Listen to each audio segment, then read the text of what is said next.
Mali Nektarije rodio se jednog jesenjeg dana, 1. oktobra 1846 godine, baš u gradiću Силиврия, negde na severu Grčke. Ali, vidite, braću moja, već 400 godina ta sирота землица bila je pod Turcima, kao da nisu bila dovoljna sva ostala životna bremena. Na krštenju roditelji mu daduše ime Anastасije, ime velikog smisla, jer na grčkom znači vaskrsenje. I беше on treći izdanak, u povorci od sedmorодеце, kako je već bivao običaj u dobrim i plodovitим porodicama. Trudili se roditelji svom snagom da ga podignu kako treba, u strahu Božjem i u ljubavi prema Svetom pismu. A baka, побожна и мудра, беше му прва учителица. От нея научи молитва и веронауку, kao iz živog časlovca. Kad dođe vreme za školu, daduše ga na nauke u svom gradiću.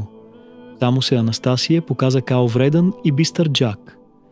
Ne samo da je dobro učio, nego kao da je upižao reči starog grčkog jezika, kao da ih je oduvek znao. I nije ni čudo, jer to беше jezik svetih, jezik bogoslužbenih knjiga i božanskih pouka. Još više od toga, on беше neopisivo vezan za crkvu. Gde god je bila služba, tamo je bio i naš Anastасije. A najdivnije беше to, što je pamtio reč po reč проповеди свещеника, kao da je živa knjiga, i kad bi počeo da ih kazuje kod kuće, i najстариджи стояху задивljeni, не знаючи дали е пред нима дете или какъв стари духовник у преобличению. Негова най-веча želja bila je da uči dalje, ali, vidite, braćo moja, неволия не мирую. Породица му беше сиромашна, до саме земля прикована. И тако, у нежним годинама от само 14 лета, узео je dečku torbicu na štab, poljubio roditeljev obraz i krenuo sa stegnutim srcem ka Carigradu, kar velikom i tuđem gradu, punom ljudi svake sorte. Kad tamo stiže, šta da radi naš Anastасije? Prionuo je na posao kod jednog trgovca duvanom. Ne za novce, već za komad hleba i činiđu čorbe, samo da mu ne krče creва od jutra do mraka.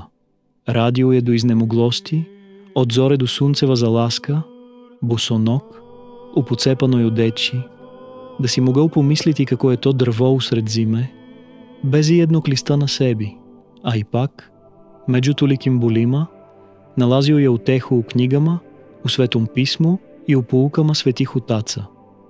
Toliko puta ih беше čitao, da mu se činilo kao da su upisane u samo srce.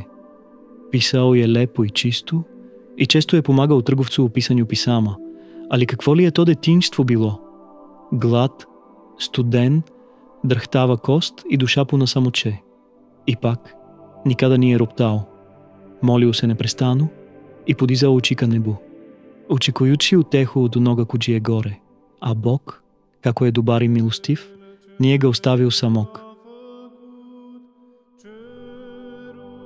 Jedne noći, dok je drhtao u svom sirotom krevetu, javi mu se Hristos u snu i upita ga blag: zašto plačeš, dete muže? A Anastасije, od tolikog bola i nevolđe, nije mogao ni reč da izusti, samo suze tekuše niz njegovo lice. Kad se probudi iz tog božanskog sna, uzeo je pero i хартиžу и написал писмо какво се редко виджа. Христе мой, питал си ме защо плачем. Одело ми се поцепало, обуча се разпала, пръсти ми вире на полие и умирам от студи. Сада е зима, страшно ми е хладно. Синоч сам отишъл код газде свога, али ме отерао. Рече ми: пиши своджима, нека ти уни пошалю новце. Христе мой, толико веч времена радим овде, а майци својoj nisam послал ни динар. Šta sada da radim? Kako ću bez udela? Radom sam ih pocepao. Oprosti mi što te žalostim. Klanđam ti se i ljubim te. Ja, sluga tvoj, Anastасije. Stavio je dečku ovo divno pismo u kuvertu i na kuverti napisao ništa manđe ni više nego za Gospoda našega Isusa Hriста na nebesima. I eto, braćo, kad čovek položi nadu u nebu, nebo ne čuti. Anastасije, s torbicom u jednoj ruci i pismima gazde u drugoj, Поджека пощи. Дръхтало е от студени, а сърце му дръхтало от наде. Али Бог кожи све види, мудро и тъжанствено устрои. Баш у том часу появи се един търговец по имено Темистокле и понуди се да он отнесе писма на пощу. Видео е сироток дечка како се тресе и знал е да ни за пущарино нема новаца. Погледа човеку писма и отжедном му се око заустави на оной коверти са небеском адресум. Знате, радозналост га съвлада и отвори га. А кад прочитате редове, натуплене му ком и сузама. Осети како му суза никну у око и узвикну из свек сърца скупоцено благо. Ерто ние било обично писмо, веч писмо, изписано душом. И као што ништа nije случайно под сунцем. Темистокле разумеде да му Бог nije случайно предал то писмо. Веч по светом промислу. Зато одмах оде, купи топло одечу, ново обучу, добру храну и свет остави един пакет. А поред тога и нещо новаца. И на пащанской картици, кожу залепия дозга, написал вака: от Христа за Анастасия. И тако, и Анастасия опет ухвати надо и снаго, а живот негов, иако и далже тежак, поче да блиста. Jer светлост се, брачо моя, не може съкрити под суд. Беше примечен по својој кроткости и вредночи, и люди из школе метоха светок гроба, узеше га код себе као учителя за младжу децу. Имал е тада едва 20 година, а бил е мудрiji от многих стараца, с белим брадама до пояса. И никада nije заборавил свой дом, родителя и братшу. Од новчича коже е зарадживал, увек е слао кучи, мало, али от сърца. А кад би дошли велики празници, преломил би пут на пола и врачао се усили вриджу. Врачао се с пуним рукама и с радосном душом. Ето, братшо, дете коже има веру, па макар било сиромашно, богатиже е от свих царева овога света, jer Бог никога не заборавля, а нарочито онога коджи му куца на врата, сузом и молитвом. Едне зиме, док е млади Анастасия ишал ка дому, jer беше време Божича и хтел е да га проведе със свои има, ево ща му се догоди. Бил е на ладжи, и док се ладжа нихала по таласима, недуго затим подиже се олуя, онаква, да се небо смъркло, а море узбуркало, као да се сама природа разгневила на ядне душе, що су пловиле тим бродом. Ладжа я изгледала као да че сваког часа да полуди, а кад се поцепало и оно велико жедро, имали су усеч хадж као да се пакао отворил. Едни су викали, други плакали, а тречи от страха ни су знали ни Оче наш да изговоре. Али Анастасие, ние изгубил присебност, скинуло я одмах пояс със струка и у великой журби се попел на ярбол. Свезал я ядро како е знал. Затим подигал лице ка небу и завапил гласно да се чуло до дна мора. Господе, спаси ме, помози ми да изучим богословию, да мога да вратим у веру онещо хуле на Твое име. И ето чуда, брачо моя. Ветър е попустил, таласи се стишали, а море се умирило.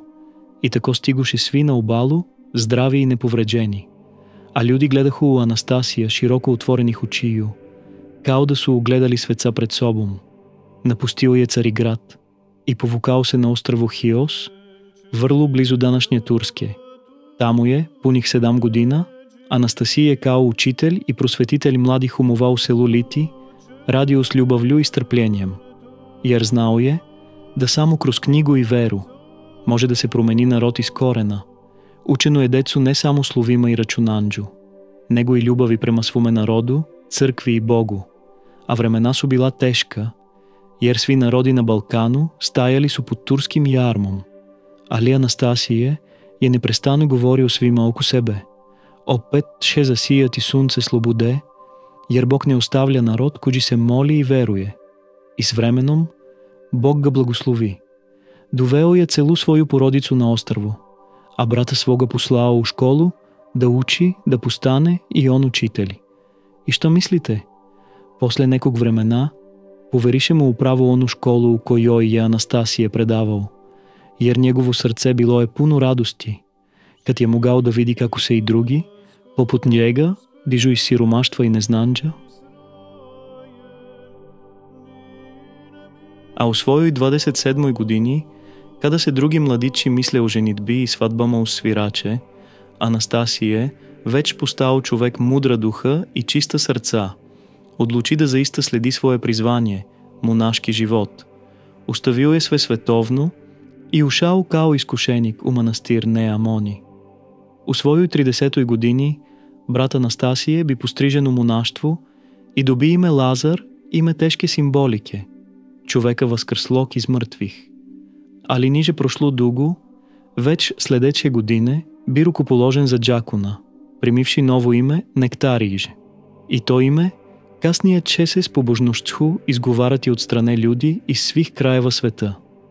И ош дог беше само брат, наш монах Нектарие беше вичан описанио и читанджо, и тако поста секретар манастира. А бил е и отворена сърца, кротак и гостолюбив према свима братижи. Али негова най-веча желя ни е гаснула да учи и опет да учи.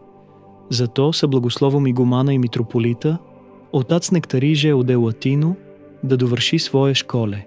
Jer u ono vreme nisi mogao da staneš pred ljude sa evanđelijem u ruci, ako nisi bio dobro utvrđeno znanđu. Danđu je učio, noću se molio. I tako, uz pomoć Gospoda, posle 3 godine vrati se u manastir sa gimnazijskom diplomom u torbici. A ocene? Samo vrlo dobro. Nije bilo stvari kožu nije razumeo i kožu nije umeo da poveže umom, kao neki majstor što poznaje svoje alate. Zatim, u svojoj 36. godini, je rođakon Nектарije закорачил Велико богословско факултет у Атини. Тамо gde su se okupljali najučeniji ljudi onoga doba da usvaja tajne vere i hrišćanske nauke. Ali šta mislite? Gde je svetlost? Tu je i senka, jer nisu se svi radovali njegovoj časti. A znamo mi, braćo, od Vajkada, zavist je teška bolest, koja човека изяда горе него što rđe izjeda gvožđe. No, nisu svi bili takvi. Neki su prepoznali darove oca Nektariča, među njima i sam patriđarh Sofronije, koji jednog dana reče: hajde da počastimo oca Nektarija po zasluzi. I tako, kad je već navršio 43 godine, postaviše ga za episkopa i počasnog mitropolita Pentaполja. Veliko delo, braćo moja. Ali, znate i sami, otac Nektarije nije bio човек koji je žudeo za činovima i za božarskim stolicama. Ne. Njemu je jedina želja bila da brine u svome stadu, da služi, da teši, da leči duše. Ali svet nije sačinjen samo od pravednih. I eto, oni što su mu zavideli, počeše da pletu reč na reč, laž na laž, dok nisu ubedili i samog starog patrižarha, da Nektarije navodno ima misli u prestolu. A bez da istraži, bez da ga bar upita, Nektaridže, je li istina ovo što pričaju, patrižarh mu posla pismo sa velikim pečatom i skinu ga sa svih dužnosti. Ustavише ga само kao smirenog sveštenika u maloj crkvici Svetog Nikole u Kairu, u Egiptu. Ali Bog sve vidi i u svoje vreme svakoga stavlja tamo gde mu je mesto. I opet počeše oni da šapuču, da ugovaraju i da pune uši starom patrižarhu Sofroniju i još većim lažima, kako Nektarije nije dostojan ni da kruči u Aleksandriju, a kamoli da služi. Toliko udarаше от удобош, да на краю ядни Софронije, već izmoren od godina i oslabljen uma, uze pero i napisa Nektariju novo pismo. U njemu naredba da spakuje svoje stvari i da napusti Egipat. Razlog? Klima, navodno, previše toplo za njega, a sve to ni 3 meseca od prve kazne. I tako, otac Nektarije opet se nađe na putu. Vratio se u Atinu, ali ni tamo mu nije bilo lako, jer, znate braću, glasine i ugovaranđa, kao korov, brzo se primaju i rastu bez vode. I ljudi iz Atine, umesto da ga dočekaju sa čašom vode i lepom rečju, Правili su se da ga ne poznaju. Gledali su ga kao da je s vaškama u bradi i prelazili na drugu stranu puta, 7 meseci držali su ga na kražu grada, kao da je gubavac. Džaba je molio da služi u nekoj parohiži, svi su odgovarali sa vidjet ćemo, kasnije, da razmislimo. Samo da nije bilo, ali Bog ne spava. Susrete ga jedan stari prižatelj, pošten човек с утицаем u crkvenim i svetovnim poslovima i tako, milošću Božjom, primiše ga u mitropoliju na Eviji kao проповедника, ali ni tamo nije našao mleko i med.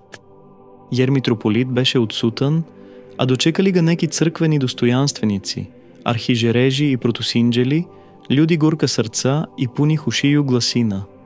И чим чуше да нектарие долази, спремише велику срамоту. Отишли су и наговорили вернике. Ядне душе. Да като тац нектария изаđe на проповед, они да остану и изаđu, или да праве подсмех и галаму, као на вашару, а не у църкви. И тако би. Али що мислите? Отац нектарие, човек са даром и сътърплением. Nije se uznemirio nikoliko ljuska uraha.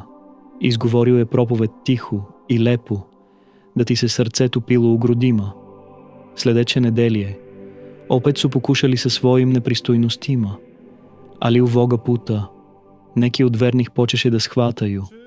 Да он nije човек какав su ga drugi представляли. Još više, весто неговим страданджима стигла е чак и до парохиже Светог Николе у Египту, gde je ranije služio i šta učiniše njegovi dobri vernici. Послаше ljude u Grčku, da posvedoče istinu, da kažu kako nije bilo pravednijeg i milostivijeg sveštenika od Nектария. И ето тако, uz pomoć Božiju, ispravi se ono što беше izupачено. Следече неделие, svi, ali svi, dođoše u katedralu i slušahu ga otvorena srca. I kad završi проповед, više nije bilo ni zvižduka, ni ruganđa, nego aplauz. И свиредом прилазили су да траже опрощай.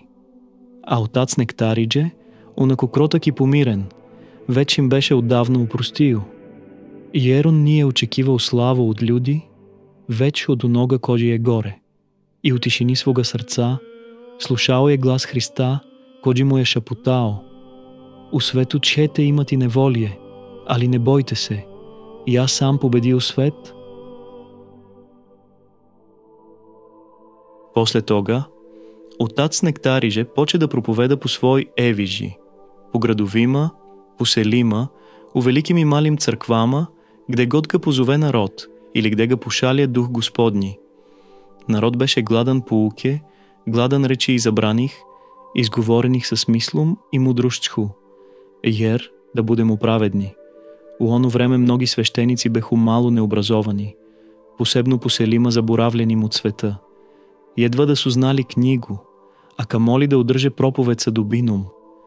Тако су стаяли за олтаром, служили що е прописано и ту би се завършавало. А сироти народ устажао я жедан душе, избунджено кума. Али отац Нектаридже ние гледал на труд и напор. И шао я изместал место, као пчела са цвета на цвет. И делил реч Господню. Щавише, ние се задоволджавал само речju. Писал е книге, брошуре, духовне съвете и делил их безплатно свещеницima, да имaju čime da poučavaju narod. Една от негових най-познатijih книга била е Откривение Божие у свету, написана са огнjem и ревнощху, kao odgovor na sve one materialističke ludosti, što su puštale koren među omladinom onog vremena. 3 godine i nešto služio je u Eviji. I za to vreme silno ga заволеше ljudi. Куда год да е кручio, dočekivali su ga otvorena srca, ali Gospod, koji sve vidi i sve uređuje, imao je drugo namerenje s njim. Kad dođe čas, pozvaše ga crkvene vlasti i zatine i postaviše ga za upravnika Bogoslovskog seminara Ризарион, jedne velike škole za mladiće koji su želeli da postanu služitelji crkve. I ovde se opet videlo koliko je izabrana bila duša oca Nektaridža. Jednom, четворица джака из семинара, уместо да уче, почеше да се сваđađu. Kad je to doznao pedagog, Odmah ih odvede kod oca Nektaridža, upravnika, očekujući da će ih on strogo kazniti. Ali Nektaridže, blage očiđu i tihog glasa, upita ih šta se dogodilo, bez vike, bez sramoćenja. I после što ih je pažljivo saslušao, reče im ovako: neću ja kazniti vas, kazniću sebe. Postiću 3 dana i моличу се за вас да мržnja među vama iščezne. Šta da kažeš na to? Dečaci ustadoše bez reči, a otac je zaista pustio i suzama se molio za njih. Od tada, dali je još bilo nekoga ko bi ga uvredio? Vrlo malo, braću moja. Vrlo malo. Jer bilo ih je sramota da užaloste tog svetog čoveka. Evo šta je jedan đak seminara pisao svome drugu izdaleka o svetom Nektariju. Lik njegov vuče me kao magnet. Ne mogu da odvojim oči od njega. I ne samo ja, nego i svi moji drugovi. Ima lice svetlo i čisto, ali smireno kao trava na polju. Živi među nama, govori sa nama, ali усещаш да он nije odavde. Ne vidiš ga da trči za činovima, ni za ljudskim pohvalama. Ništa ne želi za sebe, samo spasenje sveta. Моли се dan i noć, kao da nima ni sna ni починка, kao monah što je sve ostavio i prilepio se Gospodu. Blag i dobar, s pogledom bistrim, kakvog ne vidiš osim kod staraca velikih ili kod svetitelja. Pričalo se da je razgovarao sa ljudima svake vrste, bogatima i siromašnima, učenima i prostima, i svima im je ostavljao mir u srcu, kao što izvor daje hladnu vodu žednome. Evo jednog dana razbole se jedan siroти слуга škole, onaj što je čistio hodnike i učionice. Човек бедан, sa mnogo dece kod kuće, i s brigama većim nego što je mogao da ponese. Nije dolazio na posao 3 dana, ali nije ni stigao neko da kaže nešto protiv njega. Jer otac Nektarije, još pre svih, ustajao je u zoru i svojim svetim rukama prao sve hodnike i prostorije, čak i klozet. Nije nikom govorio, radio je to tiho, скротушцху, kao pravi sluga gospodnji. Kad se човек vratio na posao, zatečе samog direktora, oca Nektarija, kako čisti nužnik. Srce mu skoči u grudima. Jao meni preosvešteni, šta vi to radite? A otac, bez ljutnje, blagim glasom mu odgovori: držao sam ti mesto. Nisam hteo da neko kaže da odsustvuješ i da zbog toga izgubiš službu. Znam da imaš porodicu i nevolje i pomogao sam ti kako sam umeo. Ali te molim za jedno, nemoj nikom reći što si video. Jednoga dana, otac Nektarije bi pozvan u kuću jedne ugledne porodice iz grada, da ispovedi nekoga rekоше mladu devojku po imenu Хрисантиджа. Siruta dete, koje još od svoje 3 godine nije videlo sunce svojim očima. Ali kakve je oči imala njena duša, kao da je videla jasnije od svih koji imaju vid, a naročito ono što se ne vidi, ljubav, nadu, veru. Kad je video tac, divno se zadivi njenoj čistoti i mudrosti. Dugo je tražila duhovnika. I eto, промисал небески хтео je da baš Sveti Nektaridže postane njen vodič. Od tada, ne samo Хрисантиджа, nego i druge devojke sa velikom revnošću počeše da se okupljaju oko oca. Želele su da ostave svet i sve što je u njemu i da se potpuno predaju u službu Spasitelju. Držale su se za reč oca kao pilići za koku i vremenom u njima je zasađena ljubav prema monaškom životu. Otac ih je vaspitavao, savetovao i kad vide da su spremne, reče im: idite к тешхери мое, потражите мир на место, где тшете созидати монастир и служите Богу у миру. Я не тшу вечно бити у семинару, години су многие кости веч шкрипе, а тамо, уз помочь Господню, битшу и я близу, да вас подържим и посъветуем. Девойки кренуше и после траганджа и молитве наджоше на острову Егини Жедан Стари, запущени манастир с посвеченджем извору изцелjenja. Dođe i otac Nektaridže, kada je već imao 58 godina, da vidi mesto i udari štapom u zemlju, govoreći: ovde neka bude, ovde će vam duše naći mir и овде чете запалити кандила монаштва, коже се у ово време силно угасило. И отиде, разговарал с старешина му острва и доби одобрение, па чак и помоч. Jer kako je narod govorio, bilo bi grehuta da propadne tako sveto mesto i tako dobar na um. I u jesen iste godine, pošto su sve potrebno pripremile, i jednu od starih zgrada usposobile. 4 mlade devojke uselише се u manastir. Хрисантия, devojka slepa, ali vidovita dušom, bi пострижена u monaštvo i dobi ime Ксения.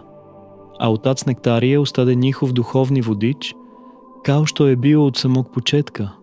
Kada je uredio stvari u školi, jer i tamo je trebalo mnogo svetle pameti i čvrste ruke u svilenoj rukavici, otac Нектарije nije se odmarao na lovorikama, kao što neki čine kad im nešto dobro podže za rukom.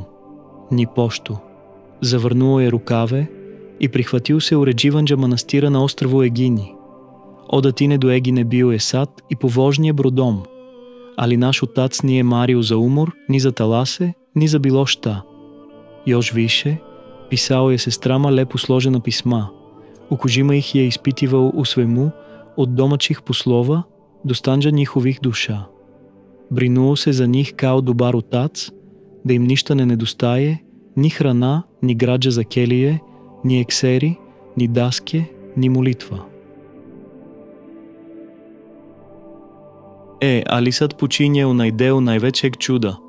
Kad je otac Нектарije prvi put stao nogom na ostrvu, dogodi se čudo takvo da se pričalo i po vašarima i po praznicima. Jedan dečak od oko 15 godina, mršav kao trska, a umu veoma smučen, pogođen zlim duhovima, kako stari ljudi govore, počе da se baca i da viče, još pre nego što je brod stigao do obale. Dolazi, dolazi preusvećeni, dolazi svetac koji će nas izbaviti. Trčite, trčite da ga dočekate. Siroti ljudi, šta da čine?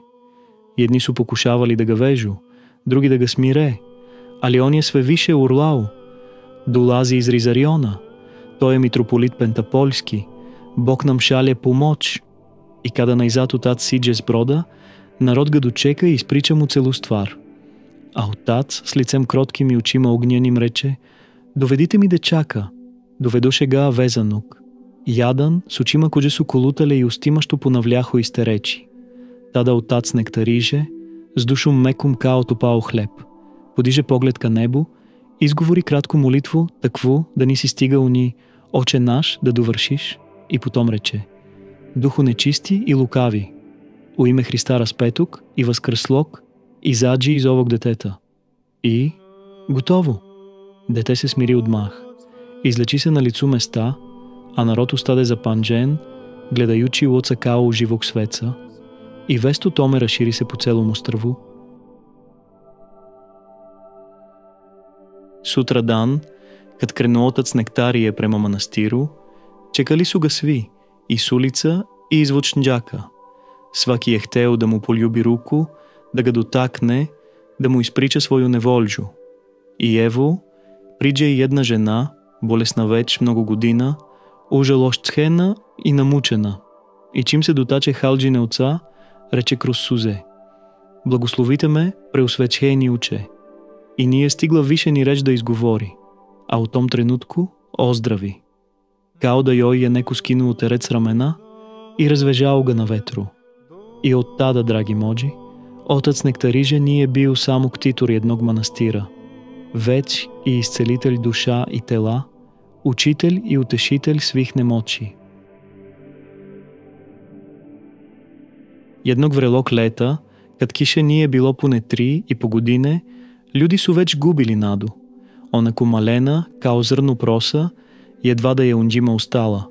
Ali kad čuše za oca Nektarija, rekоше: Hajde da idemo u manastir, da molimo preosvećenog da se pomoli za kišu, jer on ima pristup na nebesa i srce slatko kao med, rekоше i učiniše. Došli su s kapama u rukama, sa smirenim glasom i suzama u očima. Preosvećeni oče, gori nam njiva, suši nam se vinова лоза, стока nam umire od žeđi, izgovori molitvu: Oče dobri, jer samo ti još možeš da nas spaseš. A otac im tiho reče: Добро, децо моя, сутра е неделя. Служиц хемо и тражиц хемо от Господа водуса неба. И сутра дан, урано jutro, оде у велику църква у граду. Хришчани нису знали како да стану унутра, jer се събрал народ као лишча и траве, као да е велики празник или као да се очекuje чудо. А после службе, чим се отац укърцал на брод, jer je морал назад у Атину, почеше да се скупляju църни облаци. Мунже засецаше небо, као да долази край света, и паде права киша, с вихором и божицама. Лило е као из кабла, 3 дана и 3 ночи. Люди су ставляли капулгаче на главе и почеше увога пута да се моле да се заустави. Послаше чак и друго групу хришчана за оцему Атину, да га моле със свом побожнощсху. Оче добри, избавил си нас от суше, али сада нас дави киша. Помоли се Богу да мало умири небо, а ще им рече отац нектариге. Не бойте се, децо моя. Киша пада онолико колико треба да напуни ризнице землje и да напуни душе ваше верум, а ондат ще престати. И тако и би. Облаци се разиджоше, сунце се опет появи и съв народ даде славу Богу и благодарност светом нектариджу. И от време, пуно и надей чуда, люди се сайош вечхом ревнощчху прихватише Радована манастиру, а отац, видечи да време пролази и да га све више вуче тишина и молитва. После 14 година непрестанок труда у богословском семинару Ризарион, одлучи да се повуче. Нека додже младжи човек, да настави дело с новом снагом, мени е веч стало до тишине келидже и до разговора с Богом. И тако, у својој 62 години, поднесе молбу за пензиджу. Али какво пензиджу? Не да оде да пиже кафу у хладу, веч да настави свое свето дело, у манастиру коджи е узгаджао као роджено чедо, с љубављу, трудом и молитвом. Ние одлазио само учитель, одлазио е отац со златним срцем, ступ школе, мудър съветник. Šta да се каже више? Како рече jedan младич, с очима цървеним от плача, отац нектарие бил нам е и майка, и отац и светлост на краю пута. Джаци, ядни, хватали су се за скут негове расе као пиличи за коку и молили га, преосвечени, не оставляй нас, тежко нам е без тебе, али и яко их е болела тай растанак, разумели су негово одлуку. И тако, отац се опростил от свих и укърцал на брод за егино, а тамо, ние се повукал у неко господско келиджу, нити у велико кучу, него е својом руком саградил просту келиджу, извън зидина манастира, само с едним столом, едним креветом от дасака и иконом Спасителя пред собом. И у той келижи, брачо моя, имал е да проведе остатък свог живота. Едног врелок летняк дана, отац нектарие, уместо да седи у хладу као сваки човек, радио е марливо на манастирской капиджи, у својој поношеној раси и са плавим фесом, избелелим от креча на глави, пажливо кречио зид. И баш док е повлачил едну линию по свежем зиду. Ето ти отцафил от тея, неговог духовнок чеда, али видевши га тако смиренок и прашнявок, ние га ни препознал. Придже самоуверено, одлучним кораком. И рече, као да говори обичном изкушенико. Е ли овде преосвечени? Овде е, отговори кротко свети нектарие. Е ли унутра? Есте, унутра е. Онда иди и реци му да е дошал негов духовни син. И хоче отмах да га види. Свети нектарие, без да трепне и без да се ожалости, климну главом и замоли отца Филотежа да се одмури у соби теко креченой. И ние се još ни осуши у креч на зиду, а ето светог нектария опет, овога пута у архиджерейской раси, са жезлом у руци и крстом на грудима. Като виде отац Филотей, занеме као риба у води, стидга обузе тако силно, да паде на колена плачучи горко и молджаше опрощай као дете ухвацхено у несташлуку. А свети нектаридже, по својој природи кротък и милостив, опрости му отмах, подиже га, загърли га и рече му речи духовне, какве са му свеци, умею да кажу. Како могу, Оче Свети, да победим грех гордости? Упита отац Филотей със сузама у очима, а Свети Нектариге отговори. Свети Оци кажу овако, као што ексер избижа ексер, тако и врлина победжуе грех. Гордост се изгони смиренджем, мржня любавлю, шкртост милости njom, прождърливост постум и тако редом.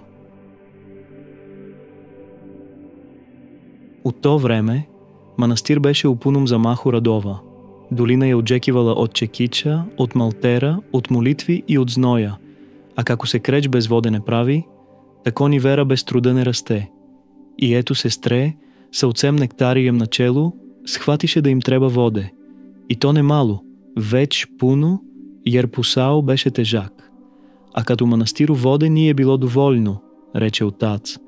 Хайдете, сестре, да си джемо у долино. Тамо има домачин са бунаром у дворищу. Може да нам човек помогне колико може. Сташе бачве на кола, запрегнуше едно гядно конджа и кренуше низ бърдо. Кад стигоше на капижу домачиново, отац га дозва благим и тихим гласом. Брате, би ли нам дал мало воде? Треба нам за креч. А наш бунар е сувли от зхепа гладнога човека. А домачин, истина е, и негов бунар бил е више камен него вода. Али, више из шкъртости. И из страха да му се не усуши лук и першуно бащи, отговори половином гласа. Оче, нема му водени ми. Бунар е скоро пресахо. Болджа да не. Отац Нектариже не рече ни реч от лютнje. Само га погледа кротко, тихо уздахну. И окренувши се, рече топлим дубоким гласом. Здравле вам било и да проджете с миром. А домачини остадоше као громом погоджени. Šta ли е хтео да каже тиме? Питаху jedan другог, че шучи се изпод шешира. Али нису имали времена дуго да мисле?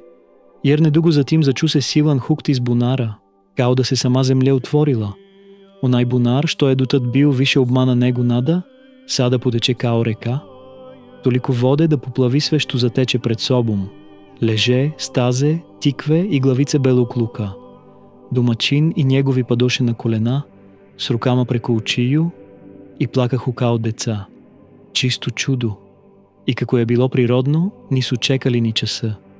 Потърчаше уз бърдо, право у манастир, да моля опрощай от отца Нектария, правили су метаниже као куче и изкоренили шкъртост из себе с корена желом. И рекоше: Оче, от сада, воду из нашeg бунара узимайте колико хотшете и кад хотшете. Jer ta вода више nije наша, него Господня.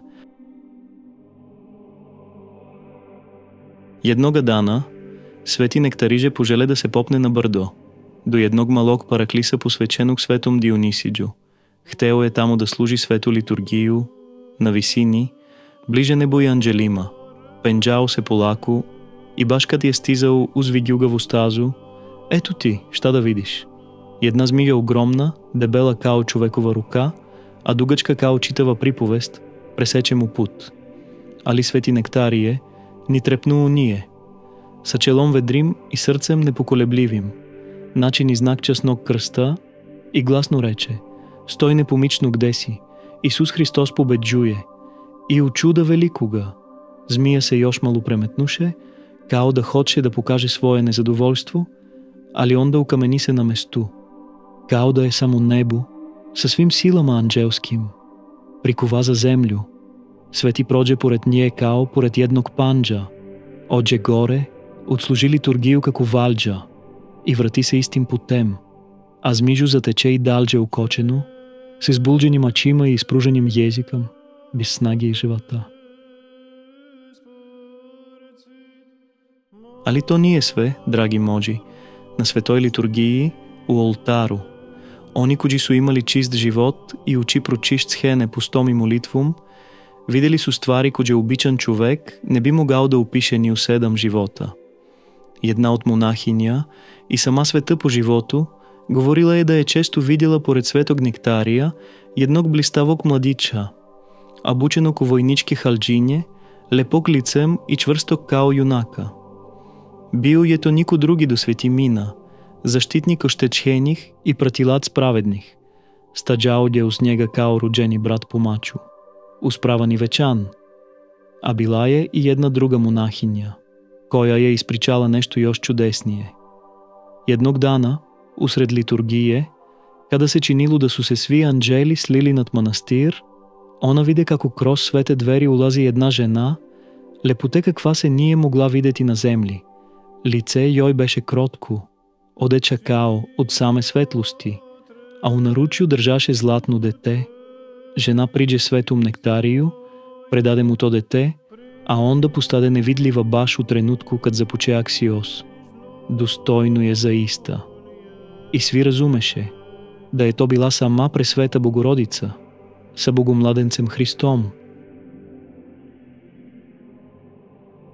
Jednog dana, na velikoj žegi, Sвети Нектарije silazio je polako seoskom ulicom.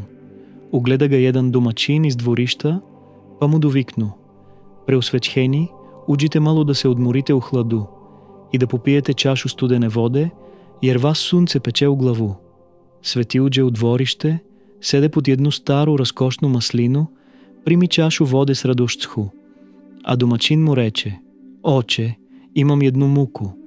Ovaj moj maslinjak, na koji sam toliko ponosan, nagrizle su neke crvene skakavice, kakve nikad nismo videli ovde, žderu plodove kao lopovi noću i božim se da ću ustati bez maslina. Tada se Preosvećeni zagleda dugo u stablu, uzdahnu iz dubine srca i posla nekoga brzo u manastir po časni krst. Potom ustade, izgovori kratku molitvu, ali sa ognjem vere, i označi maslinu znakom časnog krsta. I gledaj čuda, još nije stigao dobro da spusti ruku, a skakavci crveni diguše se u rož, zujali su kao gusta magla i ne stadoše u tren. I od tada, znajte, ta maslina više nikada nije bila pogođena ni od skakavca, ni od bilo kakve napasti. Šta više, svake godine rađala je najbolje masline na celom ostrvu. Ljudi su dolazili izdaleka, da ih kupe, da ih okuse i da pitaju: šta im radite da su tako dobre?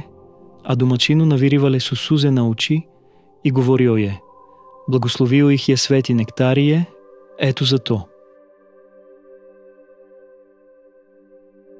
A da ne zaboravimo i ribare sa ostrva, koji su voljeli Preosvećenog kao zenicu oka svoga. Dolazili su u manastir sa svojim mrežama i nisu odlazili dok ih on ne bi blagoslovio.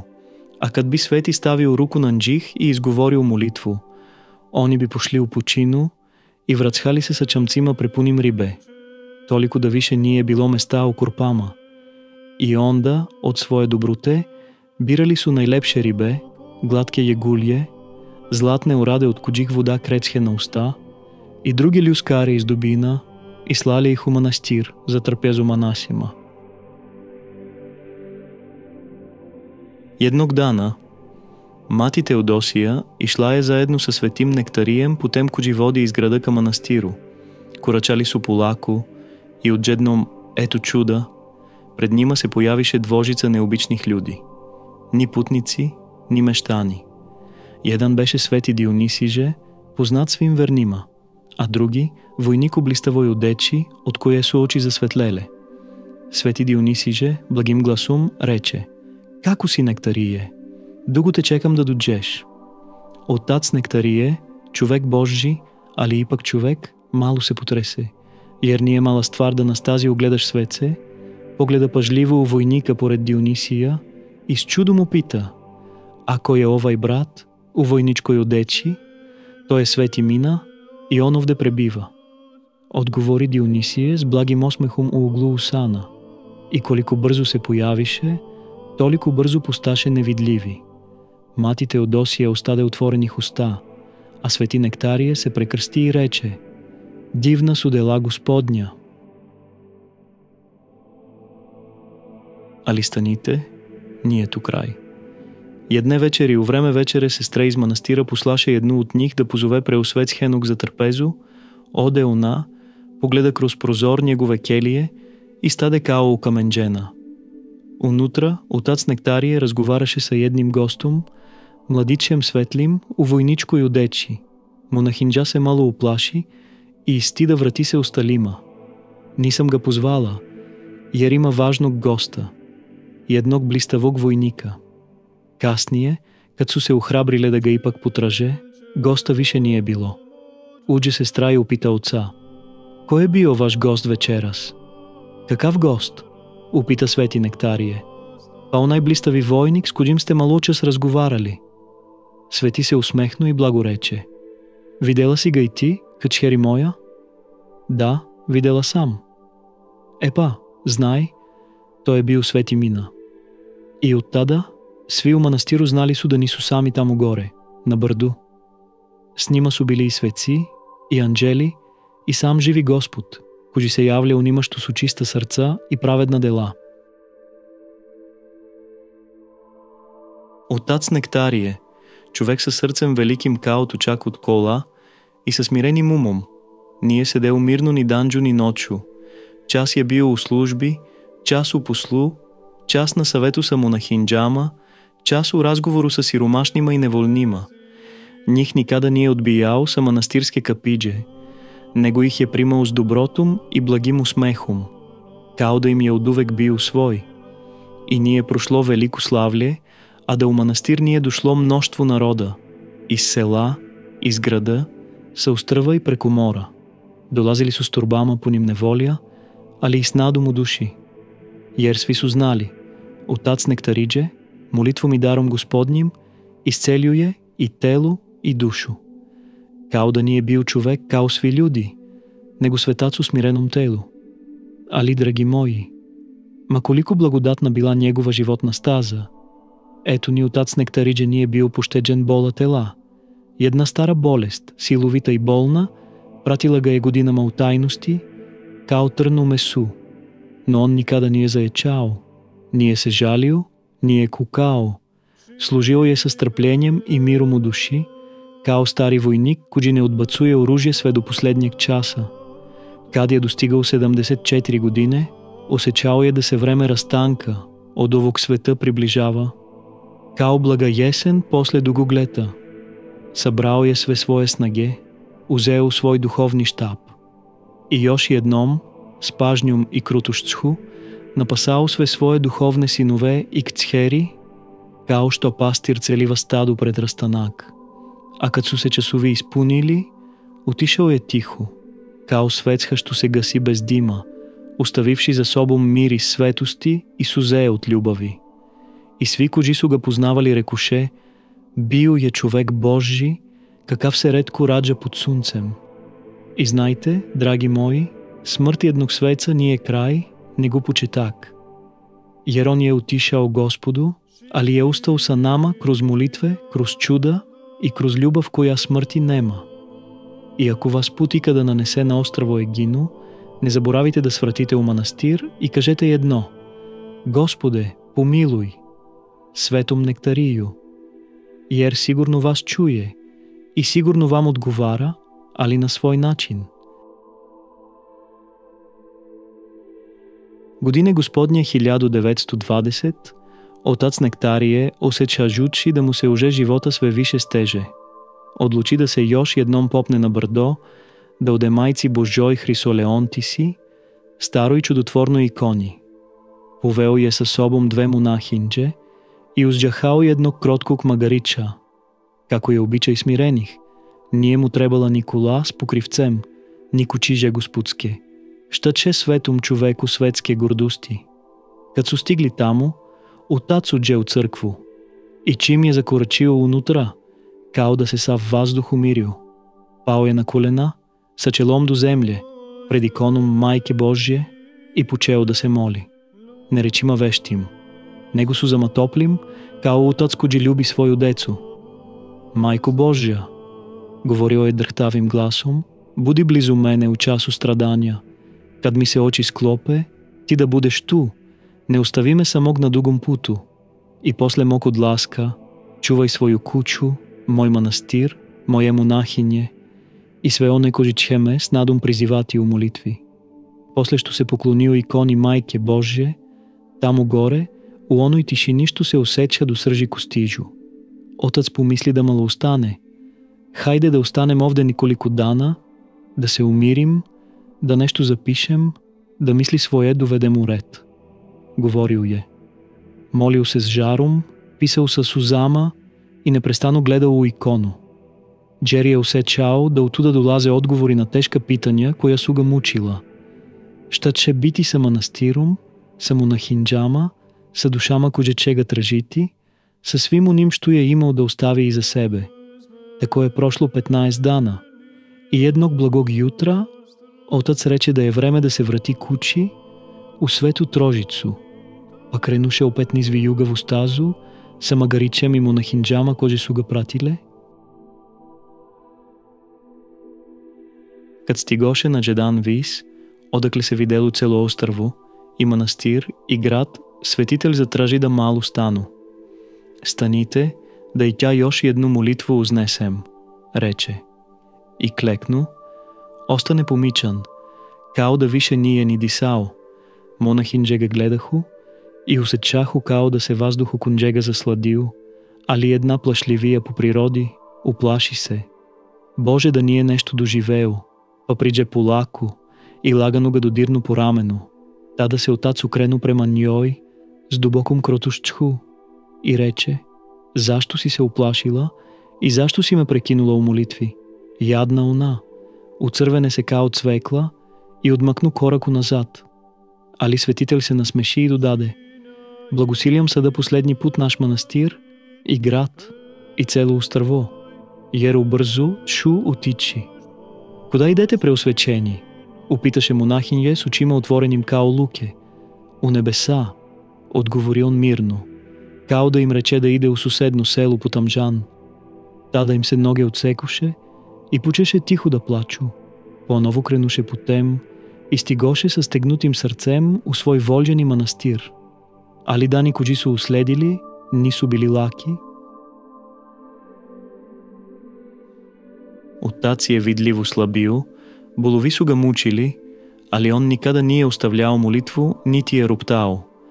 A kako mu se stanđe sve više pogoršavalo, sestre ga odvedoše u bolnicu u Atinu. Sedeo je u svom bolničkom krevetu sa licem svetlim. Govorio je lepo bolesnicima sa duhom i smislom. Govorio im je da stradanđe nije kazna, nego lestvica ka Bogu, ako ga nosimo s nadom i molitvom. Kao što se zlato pročišćava u ognju, tako se i човек pročišćava u stradanđu. Govorio je i dodavao je da se kroz našu bol približavamo bolu Spasitelja, koji je sebe dao da bude raspet za sve nas. Šta je jedna rana na telu, prema rani duše koja je lišena vere, pitao je. I tako, sa molitvom na usnama i s anđelima oko sebe, uveče, 8. novembra 1920 godine, kada je nebo slavilo svete arhangele Mihaila i Gavrila, otac Nektarije отиде тихо и лепо, прešao je u večnost i nastanio se u šatorima pravednih, među svetima i anđelima. Vez da je njihov sveти pastir отишao između živih, proširila se brže od vetra. Po celom ostrvu zavlada tuga, a ljudi se събраше u luci, čekajući u tišini brod koji će ga doneti nazad, u njegov volženi manastir. Ipak, usred žalosti, osjećali su nešto što nisu mogli da izraze rečima. Mir, tišinu slatku, kao onda kada znaš da te neko voli i preko same smrti. Ali станite да видите, чуда се ту нису завършила. Монахинже, коđe su ga čuvale dan i noć kao najveće blago, ušle su u sobu sa strahopощуванđem da ga pripreme. I, misleći da ne bi bilo dostojno da ga ponesu nazad u bolničkoj odeći, odlučiše da ga presvuku, jer i mrtvi zaslužuju čast, a kamoli svetac.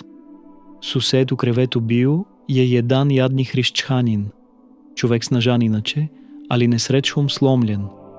Doživeo je težak udes, ostao paralizovan od pojasa na niže. Doktori su samo slegli ramenima. Nema mu leka, kičmena moždina je prekinuta, nikada ovaj човек više neće stati na noge. I baš kad monahindже skinuše crni vuneni prsluk sa tela svetitelja, pažljivo ga položiše preko nogu onog paralizovanog. Ali nisu još ni ruke povukle sa prslука, kad човек поче да усечка топлоту, дръхтай, неко силу, що пролази кроз njega. Не оно из жице и утичнице, него оно с неба, от Бога.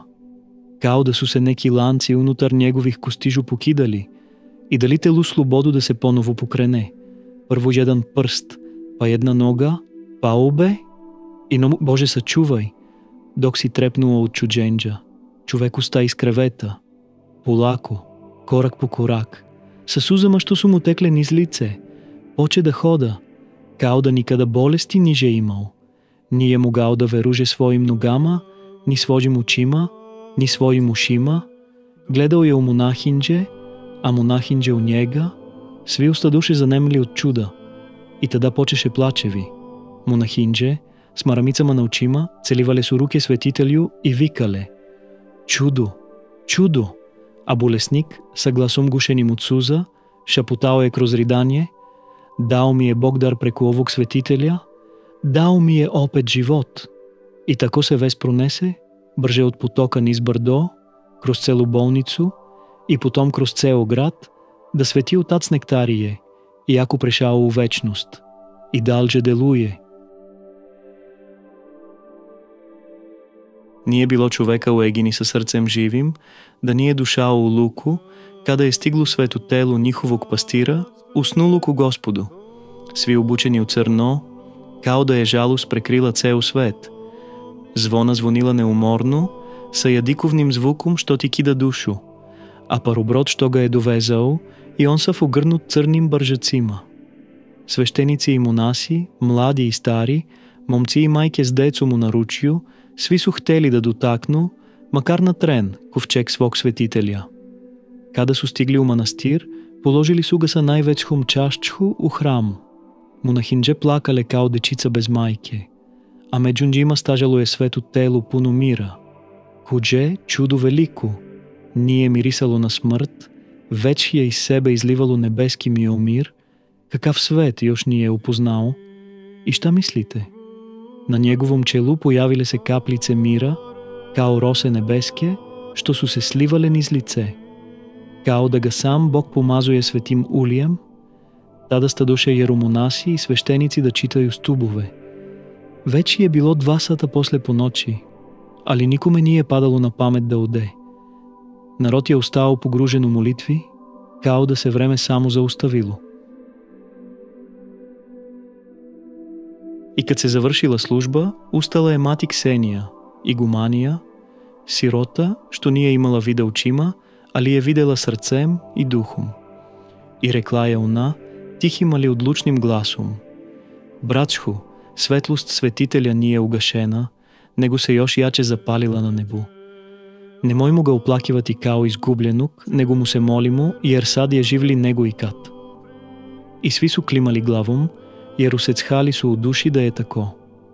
Da njihov otac, sveti Nektarije, nije otišao za uvek, već se samo premestio gore, u nebesku službu, da bolje pazi na njih. A mati Ksenija još je govorila: Dok je živeo među nama, otac Nektarije mi je tiho, ali čvrsto govorio: Na ovom mestu, sada pustom i zaboravljenom, podići će se katedralata kvele pute da će se i samo nebu čuditi. I putevi će se ovde napraviti, i 1000 kola će dolaziti, i milioni ljudi će ovuda prolaziti da se poklone. Naš manastir će zasiđati i bit će poznat u celom svetu. I što je najveće čudo, mati Ksenija, koja je videla duhom, videla ga je iste one večeri kad je napustio svet. Pojavio se u dvorištu manastira, blag i svetao kao prolečni dan, i rekao joj: Došao sam da se oprostim, radujte se. A ubrzo zatim stigla je i telegrama da je otac Nektarije otišao u večnost. 3 dana i 3 noći narod je dolazio da se oprosti od osvećenog tela svetitelja. Ali čudo, ne samo da telo nije mirisalo na smrt, kako bi ljudi očekivali, nego je širilo miris, kao od mira i alože, da ti duša nije htela izaći iz crkve. Jedna monahinja, mlađa i malo neiskusna, reče da bi valđalo požuriti sa sahranom da se ne pokvari telu. A noću, šta mislite, javi Joj se svetitelj u snu. Priđe Joj krotko i reče: Kaži, kćeri moja, zar ti ruka moja ružno miriše? Ne, preusvešteni, miriše na miru i alođu. Onda nemoj se više božati. Пробуди се монахинджа sa очима по ним суза и сърце му лакшаним и изприча свима šta joj se dogodilo. И сви разумеше да пред собом немaju мртваца, него живог светителя. Kad su prošlata 3 dana bdenđa, sahranili su ga po svim crkvenim pravilima i još lepše. Celo ostrvo беше тамо.